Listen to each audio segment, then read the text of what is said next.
নিজেকে নিজে খুব স্মার্ট মনে করো বান্ধবী? নিজেকে নিজে স্মার্ট, নিজেকে নিজে হিরো, এগুলো ভাবার কোনো প্রয়োজনই নাই। কারণ ফেসবুক নিজেকে নিজে হিরো স্মার্ট হওয়া পছন্দ করে না। সে প্রতিটা মানুষেরই কন্টেন্টের ওপরে দেখে, ভিডিওর ওপরে দেখে যে হাই এ হিরো কিনা। নিজেকে নিজে হিরো বলে কোনো লাভ নাই।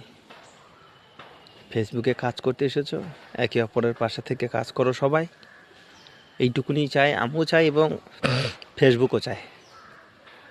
এখানে কেউ কাউকে জুমলা মেরে কাজ করে কোনো লাভ নাই। কারণ জুমলাতে তোমার মনিটাইজেশন দেবে না। তোমার ভিডিওর কন্টেন্ট দেখে তোমাকে মনিটাইজেশন দেবে মাননীয় ফেসবুক। নিজের ভিতরে যেটা আছে সেইটা বার করে প্রতিমা দেখাও। জুমলা মেরে কোনো লাভ নাই। আর মিথ্যা আশ্বাস, মিথ্যা ভালোবাসা কতক্ষণ দিয়ে বেড়াবা তুমি ফেসবুকে মানুষকে? সবাই কি বোকা? বোঝে না? সবাই বোঝে।